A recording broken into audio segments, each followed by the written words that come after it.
Welcome to our channel. నేను సౌజన్య. తన సొంత నియోజకవర్గంలోనే రోజా ఓడిపోబోతున్నారు అని చెప్పని వైసీపీకి చెందినటువంటి కొంతమంది నేతలు చెప్తూ ఉన్నారు. వాళ్ళ పార్టీని కూడా వీడడం జరుగుతుంది. వద్దన్న దాన్ని రోజాకి నగర టికెట్ ఇవ్వడంతో కొంతమంది అసమ్మతి నేతలు ఈ విధంగా ప్రచారం చేస్తున్నారని చెప్పేసి అన్నారు. రెబల్స్ కూడా చెప్తున్నారు అంటారు. మరి అంశానికి సంబంధించి మనతో మాట్లాడడానికి, మరి విశేషాన్ని మనతో పంచుకోవడానికి ఈరోజు మనతో పాటు ఉన్నారు టీడీపీ సీనియర్ నాయకులు ఉప్పలపాటి శ్రీనివాస్ చౌదరి గారు ఉన్నారు. వారితో మాట్లాడదాం. నమస్తే చౌదరి గారు. నగర నియోజకవర్గం నుంచి పోటీ చేస్తున్న రోజా తన సొంత నియోజకవర్గంలోనే ఓడిపోతారు అని చెప్పేసి కొంతమంది అసమ్మతి నేతలు చెప్తూ ఉన్నారు అని అంటున్నారు. అంతేకాకుండా పార్టీకి సంబంధించి చెప్పినా కానీ రోజాకి టికెట్ ఇవ్వడంతో పార్టీని కూడా ఇప్పుడు చాలామంది జడ్పీటీసీలు, ఎంపీటీసీలు, ఈవెన్ ఆయన చక్రపాణి రెడ్డి గారు శ్రీశైల దేవస్థానం చైర్మన్, సో ఆయన కూడా రాజీనామా చేయడం జరిగింది, పార్టీని వేయడం జరిగింది. సో ఈ అంశాన్ని ఇప్పుడు ప్రజెంట్ ఎన్నికలకి ఇంకా కొద్ది రోజులు ఉన్నటువంటి నేపథ్యంలో ఇప్పుడు ఇలా వైసీపీ నాయకులు పార్టీని వీడడం అనేది ఏ విధంగా చూడాలి? ఓడిపోబోతుంది రోజా అని చెప్పడం కూడా జరుగుతుంది, ప్రచారం కూడా చేస్తారు రెబల్స్. సో ఈ మొత్తం ఓవరాల్ ఈ అంశాన్ని ఏ విధంగా చూడాలి అంటారు? మంచి అంశాన్ని ప్రవేశపెట్టిన ఓన్ టీం ప్రేక్షకులకి, సౌజన్య గారికి మీకు కూడా తెలుగుదేశం పరిధిన నమస్కారాలు. మా నగిరి నియోజకవర్గం చిత్తూరు జిల్లాలో ఉందమ్మా. నేను నగిరి నియోజకవర్గానికి 5 సంవత్సరాల పాటు అబ్జర్వర్గా ఉన్నాను. ముద్దుకృష్ణారెడ్డి గారు అప్పుడు ఎమ్మెల్సీగా ఉండేవాళ్ళు. నాకు అత్యంత దగ్గర నగిరి నియోజకవర్గ ప్రజలతో నాకు సంబంధాలు ఉన్నాయి. నేను పూర్తి స్థాయిలో రోజాను అబ్జర్వ్ చేసినప్పుడు ఆవిడ గతంలో తెలుగుదేశం పార్టీలో ఉండింది. మా ఎంపీ శివప్రసాద్ గారు ఆమెతో ప్రేమ తపస్సు అనే సినిమా తీసి ఆవిడని ఈ ప్రపంచానికి పరిచయం చేశారు. ఆ తదనంతరం పార్టీలో ఉండింది, రాజకీయాలు నేర్చుకునింది. అయితే అన్నం పెట్టే వాళ్ళకి కన్నం వేసే విధంగా తెలుగుదేశం పార్టీని వదిలి వైఎస్ఆర్సీపీలోకి వెళ్ళిన తర్వాత నగిరి కాన్స్టిట్యున్సీలో మొదట చంద్రగిరి కాన్స్టిట్యున్సీ ప్రయత్నం చేసింది, ఓడిపోయింది. ఆ తర్వాత నగిరికి వెళ్ళింది. నగిరికి వెళ్ళడం వల్ల ఆమెకు 2 ప్లస్ పాయింట్లు వల్ల గెలిచింది. ఒకటి, వాళ్ళ ఆయన మొదలయార్స్ అంటే నగిరి కాన్స్టిట్యున్సీ తమిళనాడు నియోజకవర్గానికి, తమిళనాడు రాష్ట్రానికి బార్డర్లో ఉంటుంది. సో ఇక్కడ చేనేత పరిశ్రమలు అభివృద్ధి చేసే కార్మికులు అంటే మొదలయార్స్ ఎక్కువ ఉన్నారు. దాంట్లో 2 రకాలు ఉంటారు. చెంగుంది మొదలయార్ అని, అగ్మూడి మొదలయార్స్ అని 2 రకాల జాతులు ఉన్నాయి. వాళ్ళ ఆయన వాళ్ళకి బంధువులు కాబట్టి ఆ రోజు ఆ వర్గం కలిసి వచ్చింది కాబట్టి ముద్దుకృష్ణారెడ్డి ఎంత ప్రయత్నం చేసినా కూడా చాలా తక్కువ ఓట్లతో 800 ఓట్ల చిల్లరతో ఆవిడ గెలిచిన తర్వాత రోజా గారు ఏదో ఏదో చేస్తారు, జరుగుతుందని అనుకుని ఆశపడ్డ చాలా సందర్భాలు చివరికి బొక్క బోర్ల పడే పరిస్థితి పడతారు. ఆయన చక్రపాణి రెడ్డి గారి కాదమ్మా, పుత్తూరు నియోజకవర్గంలో నగర నియోజకవర్గంలో పుత్తూరు మున్సిపాలిటీలో ఒక బీసీ మహిళకి, అంటే ఒక ఎస్టీ ఎస్సీ బీసీ మహిళ అనుకుంటా, ఆవిడ పేరు గుర్తు రావట్లేదు, ఆవిడకి చైర్మన్ పదవి ఇస్తామని 40 లక్షలు తీసుకుని మోసం చేసింది. ఇప్పుడు చక్రపాణి రెడ్డి గారి దగ్గర కూడా గతంలో డబ్బులు తీసుకునే పదవి ఇచ్చింది. ఇంకో విషయం కూడా మీకు చెప్పాల్సింది ఏంటంటే 55 కోట్లు పవర్ లూమ్స్ అక్కడ అంటే చేనేత కార్మికులు రద్దు చేసిన ముద్దుకృష్ణారెడ్డి గారు మళ్ళీ సెకండ్ టైం 10 కోట్లు వచ్చే బిల్లు, దాన్ని రద్దు చేస్తానని అబద్ధం చెప్పి రద్దు చేయకుండా మానేసింది. నగిరిలో వాటర్ సమస్య ఉంది, ఆ వాటర్ సమస్య పరిష్కరించకుండా ఇప్పటికీ నానుస్తా ఉంది.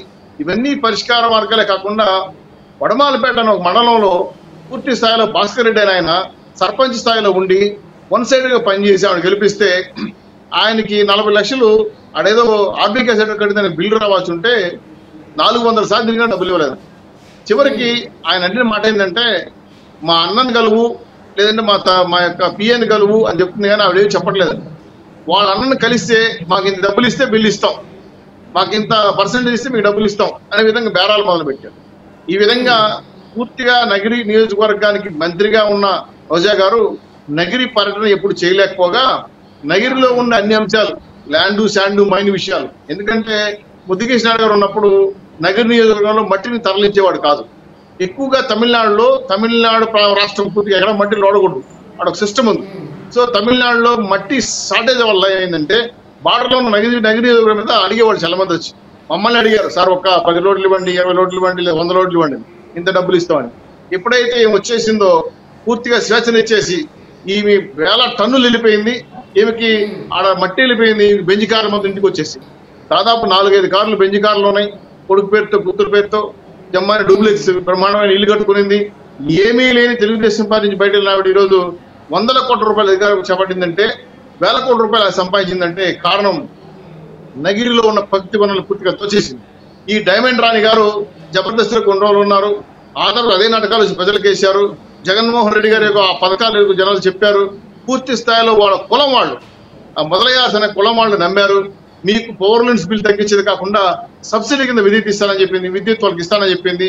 అది కాకుండా ఇక్కడ ఉత్పత్తి అవుతున్న వస్త్రాలను ఇంటర్నేషనల్ మార్కెటింగ్ కి రైతు బజార్ లాగా పెట్టి మీకు అవకాశం, ఎక్స్పోర్ట్ అవకాశం ఇప్పిస్తానని చెప్పి మోసం చేసింది. ఇట్లాంటి మోసపు మాట్లాడిన వాళ్ళందరూ కూడా అయ్యో మాకు బట్టలు ఎక్స్పోర్ట్ అయితే ఎక్కువ ఆదాయాలు వస్తాయి, కరెంటు సబ్సిడీలు ఇస్తా ఉంది, ప్లస్ మా పన్నులు తగ్గిస్తానని చెప్తా ఉంది, కాబట్టి ఒక ఛాన్స్ అని డైమండ్ రానికి ఓట్లేయడంతో వీళ్ళకి పూర్తి స్థాయిలో ఏమీ చేయకపోగా ఇప్పుడు తడిచి మోపడి ఆ బిల్లు చేతులకు వచ్చి నాకు తెలిసి 40-45% పౌరులను మూసేశారు బిల్లులు కట్టలేక. ఎందుకంటే ఈమె తగ్గిస్తానన్నమాట వదిలేసింది, గాలికి వెళ్ళిపోయింది, పూర్తిగా ప్రజలు మోసం చేసింది. వాళ్ళ కట్టలేక అప్పులు పాలైపోయి బ్యాంక్ లోన్లు ఇవ్వలేక ఎన్సీ అంటే నాన్ ప్రాపర్స్ అకౌంట్స్ లోకి వెళ్ళిపోయి పౌరులను మూసేస్తున్నారు. నాకున్న అవకాశం ఏంటంటే చక్రపాణి రెడ్డి గారు కాదమ్మా, భాస్కర్ రెడ్డి గారు, అలాగే పుత్తూరులో ఒక మున్సిపల్ కౌన్సిలరు, నగిరిలో ఒక మాజీ చైర్మన్, మున్సిపల్ చైర్మన్, అలాగే విజయపురం మండలంలో రాజులు, అలాగే వడమాలపేటలో ఉన్న బీసీలు కార్పొరేషన్ లో ఉన్న వ్యక్తులు చాలా మంది రిజైన్ చేసేసారు. అక్కడ ముద్దుకృష్ణ గారు వారసుడు భానుప్రకాష్ గారని ఇప్పుడు బీఫామ్ ఇచ్చిన తెలుగుదేశం పార్టీ తరఫున కొన్ని వందల మంది వచ్చి తెలుగుదేశం పార్టీలో చేరిపోతున్నారు. సో మొదట్లో ఏం జరిగిందంటే పెద్దరెడ్డి గారికి, రాజశేఖర్ మన రోజా గారికి సెట్ అయ్యేది కాదు. ఈసారి సీట్ ఇవ్వడానికి చాలా సందర్భంగా జరిగింది, సీట్ ఇవ్వడానికి అడ్డుపడ్డాడు కూడా. కానీ బ్లాక్ మెయిల్ రాజకీయాలు చేసి ఎట్లనో మాట్లాడుకొని వేల కోట్ల రూపాయలు సంపాదించింది కాబట్టి మళ్ళీ బీఫామ్ తెచ్చుకునింది. బీఫామ్ తెచ్చుకున్న రోజు నుంచి నగిరి నుంచి 3 బస్సులు వెళ్ళాయి జగన్మోహన్ రెడ్డి, ఆమె సీట్ ఇద్దండి మేము గెలిపించము, ఆమె మేము ఓటేయమని చెప్పి. ఆయన వినకుండా మళ్ళీ ఆమెకి బీఫామ్ ఇచ్చారు. పూర్తి స్థాయిలో ఓడిపోయే పరిస్థితికి వచ్చింది రోజా గారు. ఎంత డబ్బులు ఖర్చు పెట్టినా, ఎంత ఆ సినిమా గ్లామర్ చూపించాలన్నా ప్రజలు రిసీవ్ చేసుకోలేదు. చాలా ఊర్లలో నాకు తెలిసి చాలా నిండ్ర ప్రాంతంలో అయితే నిన్న పర్యటనకు పోతే ఆ వాహనం వస్తే అడ్డగించి మా ఊర్లోకి రావద్దని చెప్పి వార్నింగ్ ఇచ్చారు. ఇది నగిరిలో పూర్తిగా నా మీద ఉన్న వ్యతిరేకత. నగిరి టౌన్ లో పోదు, పుత్తూరు టౌన్ లోకి పోదు, నిండ్రలోకి పోదు, ఎందుకంటే అక్కడ ఇచ్చిన హామీలు అవి చేయలేకపోతాను. సో అన్న తమ్ముళ్ళు అడ్డం పెట్టుకొని వందల కోట్ల రూపాయలు దోచేసుకొని ల్యాండ్ శాండ్ మైన్ అమ్మేసుకొని తమిళనాడుకి తరలించేసి వేల కోట్లు సంపాదించిన నగిరి ప్రజలు ఈసారి ఓటే ప్రసక్తే లేదు. ఆవిడ ఓడిపోతాను కాబట్టి ఈ డైమండ్ రానికి రేపు ప్రజల్లో సరైన శిక్ష అయిపోతున్నారని మీ ద్వారా హెచ్చరిస్తున్నాను. నగిరి నియోజకవర్గాన్ని సర్వనాశనం చేసి నగిరిలో రావాల్సిన డబులింగ్ లైన్ ఉన్నటువంటి రైల్వే శాఖ కూడా నోటీస్ ఇవ్వకుండా ఆపేయడంతో ఆ డబులింగ్ లైన్ కూడా అయిపోయింది. సో పుత్తూరు నియోజకవర్గానికి మున్సిపాలిటీలో ఉన్న పుత్తూరు నగిరి కూడా నిధులు తేలా, అక్కడ ఉన్న అప్పులు పాలైపోయిన ప్రజలు చివరికి ఆ పన్నుల ద్వారా వచ్చే డబ్బులు కూడా రోడ్లు డ్రైనేజ్ కూడా కూర్చోలేకపోతున్నారు. సో ఇటువంటి సిచ్యువేషన్ లో నగిరి నియోజకవర్గాన్ని పూర్తిగా రూపురేఖలు మార్చేస్తానని అబద్ధాలు చెప్పిన నగిరి రోజా గారు ఇప్పుడు నగిరిలో నిలబడే ప్రసక్తే లేదు. నగిరి ఊర్లోకి వచ్చే పరిస్థితి లేదు. చివరికి అన్నదమ్ముళ్ళు అక్క చెల్లెల ద్వారా ప్రచారం చేపించుకుంటా ఉంది, వాళ్ళని కూడా తిప్పి పంపిస్తున్నారు. అది నగిరి చిత్రముఖం కనపడతా ఉంటే ఏం ఓడిపోతామని డిసైడ్ అయిపోయింది. కాబట్టి ఏ తమిళనాడుకో లేదా ఏ సినిమా యాక్టర్లకి హైదరాబాద్కి వెళ్ళిపోతుందో తెలియదు. కానీ నగిరి గారు అయితే ఆఫ్టర్ ఎలక్షన్ తర్వాత రోజా గారు నగిరిలో కనబడే ప్రసక్తి లేదని ద్వారా మీ ద్వారా హెచ్చరిస్తున్నారమ్మా. ఇది నగిరి సిచ్యువేషన్. కాబట్టి చక్రపాణి రెడ్డి లాంటి వాళ్ళు చాలా మంది ఈ యొక్క డబ్బులు దాహానికి బలైపోయిన వాళ్ళు వందల సంఖ్యలో ఉన్నారు నగిరి నియోజకవర్గంలో.